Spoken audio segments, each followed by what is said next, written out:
Welcome to Kansas City International Airport, or KCI. Although it serves our region, it belongs to the city of Kansas City, Missouri. And what should be their prized asset, their crown jewel, some see as no longer fit for purpose.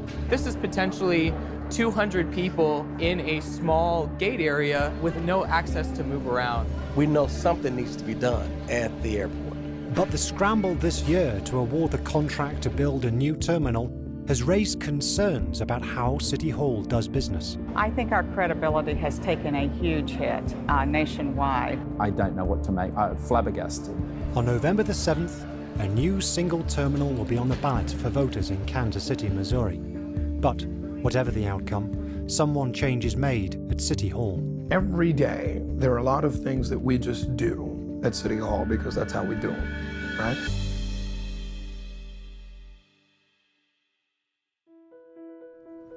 The nature of my job is meeting clients where they are all over the country. And I have Kansas City clients, but also I'm jumping on planes often. As a consultant to non-profits, Chad travels a lot. Last year, he took around 160 flights. He knows his airports. I think for the business traveler like myself that's in and out every week, KCI is a bit like an old shoe. It's convenient in many ways. We have our routines. We know how to get from our shuttle to our gate rather efficiently. Most users of KCI would agree that it's convenient. Last year, in a survey of 60 airports across the country, KCI came out above average for its access, check-in, and security check. But that's not to say it doesn't have its flaws. On the other hand, once you're behind security, very few eating options, very few restroom options, nothing to see, nothing to do. KCI scored below average for food, beverage, retail and terminal facilities. The lack of space restricts what the aviation department can do. And there's not enough space, there's not enough restrooms for the customers to have the kind of experience that they deserve inside the gate areas at our facility. KCI has 3 terminals shaped like horseshoes. At the moment, only 2 of these are in use. Opened in 1972, they were designed for a time before the need for secure gate areas. These areas are squeezed into just half the terminal's width. We're confined in this very skinny space that's 72 feet deep and 1/3 of a mile long that doesn't give us the elbow room that we need. So how do we get more space? I think it's strictly a matter of opinion as to whether we need a single terminal or we can renovate the terminals that we have. But is expanding the current design, rather than replacing it all with a new single terminal, a viable option? This local architect thinks so. Everybody up to that point believes City Hall. Oh no, we've done all the studies. We absolutely need a brand new single terminal.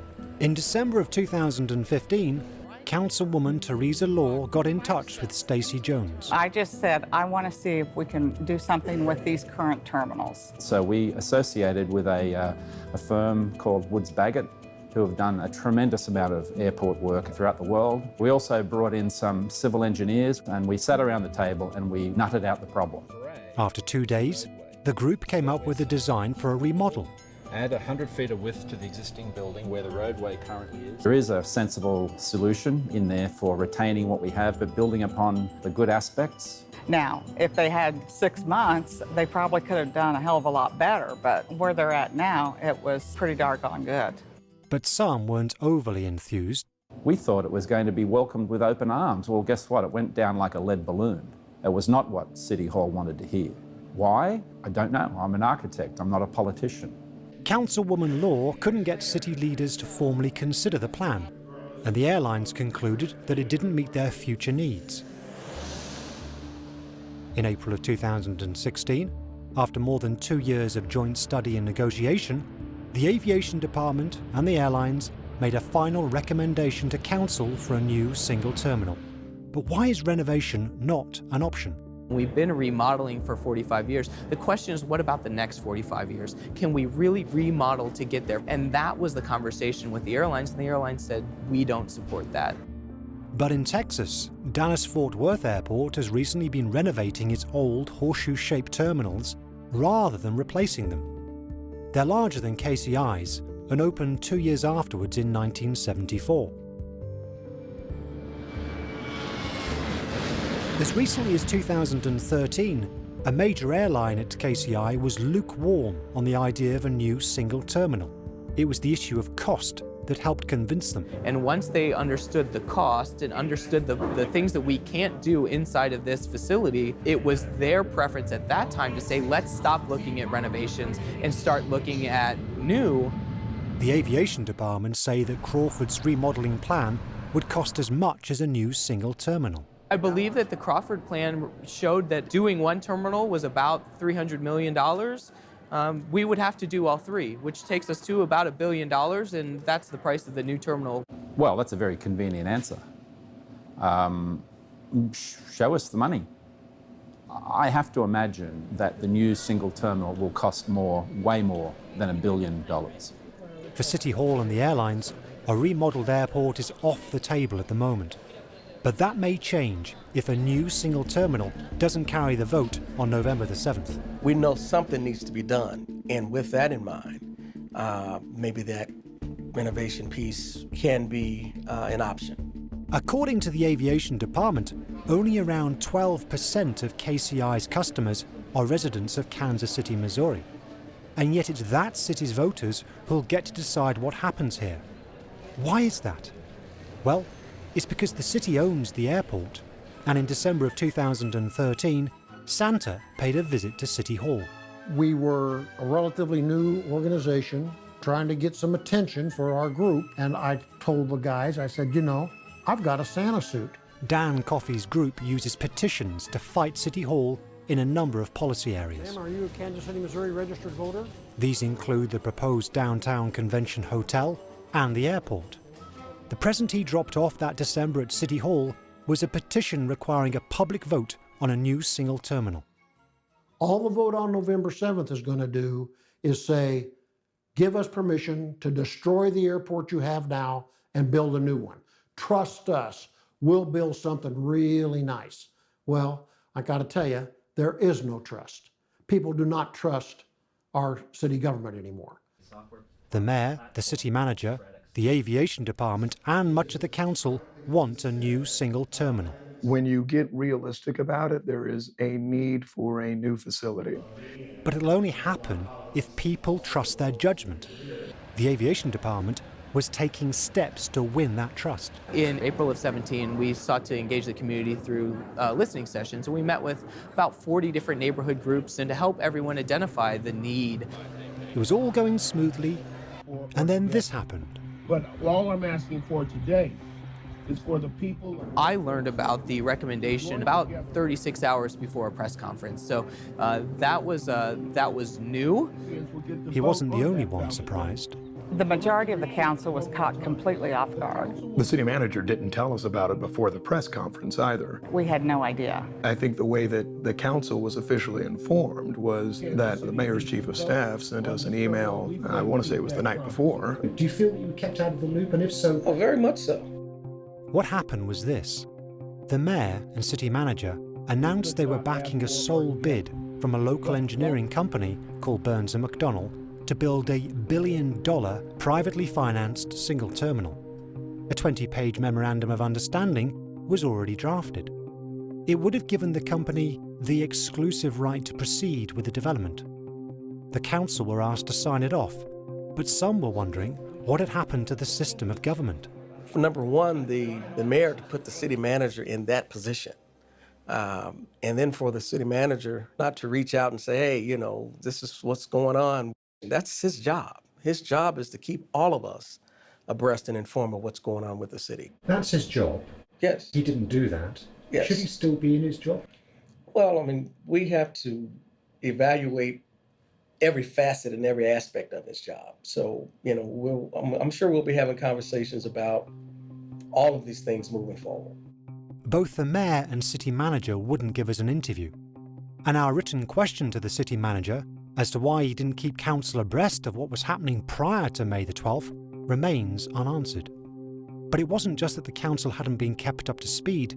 In backing the one bid, City Hall was looking to avoid a central tenet of good contracting practice for public bodies. Well, all of the work that we do is based on an assumption that any contracting system is operating in accordance with some fundamental principles. Bill Woods works on behalf of Congress to check whether federal money is being spent in the public interest on private contracts. We're looking for a system that features competition, because competition leads to the best value for the taxpayer. Lower prices, more innovation, better solutions. Generally, the principle of competition should be followed at a local level as well.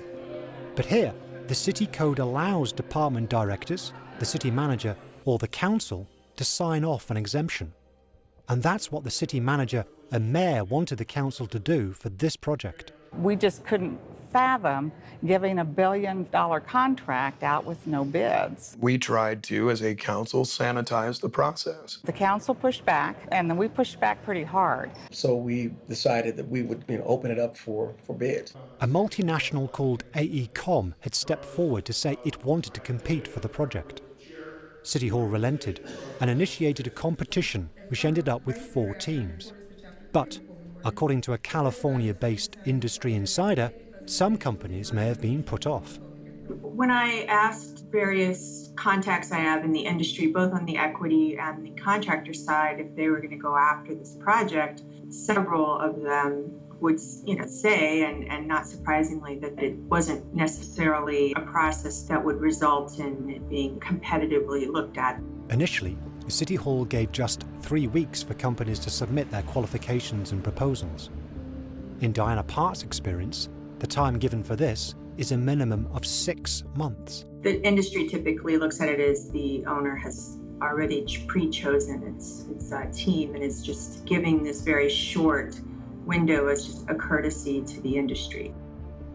In July, City Hall formed a selection committee to consider the 4 proposals it had received. The committee was made up of the city manager, 3 of his employees from the aviation department, and 2 council members, Jolly Justice and Jermaine Reed. The presence of elected officials at this stage raised some eyebrows. It's probably unheard of to have an elected official in a position of deciding the outcome to avoid any look of bias, any look of conflict of interest. I don't think in this case it was an issue or a problem. One of the issues that can be talked about is all of the other individuals on the selection committee were the employee of the city manager. He may be able to have more influence on votes from the selection committee than anyone else. The 2 council members were involved because they chair relevant council committees. A raft of experts were brought in to advise, and the competition was up and running. But other important principles needed to be followed. It's very important that the operation of the system be open and transparent to everyone. For some reason, early in this process, secrecy became the rule as opposed to actually just being the exception. In July, the councilman helped pass a resolution to improve transparency. Frankly, I think that the more eyeballs on something, the more people understand something, the better. Sunlight is the best disinfectant. In a statement to the programme, the city manager's office wrote, "Throughout the procurement process, the city followed the municipal code, with transparency and communication through regular updates to the city council and the public during open meetings." But the entire competition was given a little over 3 months.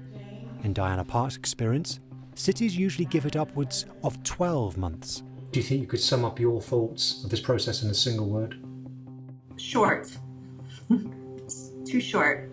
But there was a winner, and it wasn't Burns and McDonnell, which the city manager and mayor had backed originally. I wouldn't take that to Vegas and expect to get very good odds of that losing.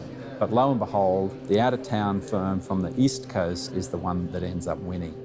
The winning team was led by out-of-town company Edgemore. Burns and McDonnell was disqualified because of their financing plans. Councilman Barnes, an engineer by training, was able to observe all but one of the selection committee meetings. He has concerns that its review process was vague. That's what the selection committee supposedly went off of, is, an approach and a collaborative approach that was offered by the winning proposal. That's mushy. Very much so. Yeah, I agree with you. And the selection committee reached its decision without its members indicating their vote. I was there, and it was more of a consensus. Yeah. The competing companies didn't do anything wrong. They were trying to play by the rules, such as they were. But because the specifics weren't nailed down, the price may go up. The owner's going to have to negotiate all the very hard commercial points that cause developers and private participants to raise their costs and raise their price. We're told the project will be privately financed, and so it's the airlines and their customers who'll foot the bill. In September, a council majority formally endorsed the selection committee's decision. 2 voted against it: Scott Taylor, who favoured Burns and McDonald's bid, and Lee Barnes, who favoured AECOM's. I haven't been shy about saying I think the selection committee made a mistake. The process now rests on how the public vote goes on November the 7th. But the way this rolled out raises some broader questions for City Hall.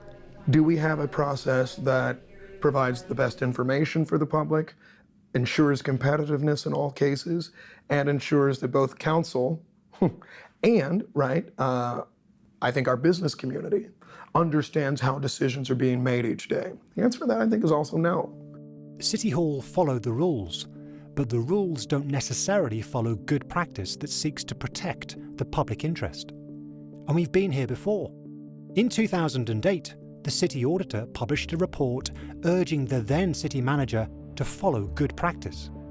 It listed 21 practical ways the city could do that in running a bidding process. So how many of the 21 were followed this summer? Well, it appears we followed 10 of the 21. Out of 21 recommendations, I see that we followed 5 of them. Some were followed, many were not. For every process flaw we had, it creates more questions. Was there favoritism? Were you fair to all parties? And that's regrettable. Every year, City Hall enters into contracts with companies for hundreds of millions of dollars. We don't know how many of these have been legally exempted from the principle of competition. I think the council is very on guard now. Not much is going to get by us without one of us knowing something's up and sharing it with the others.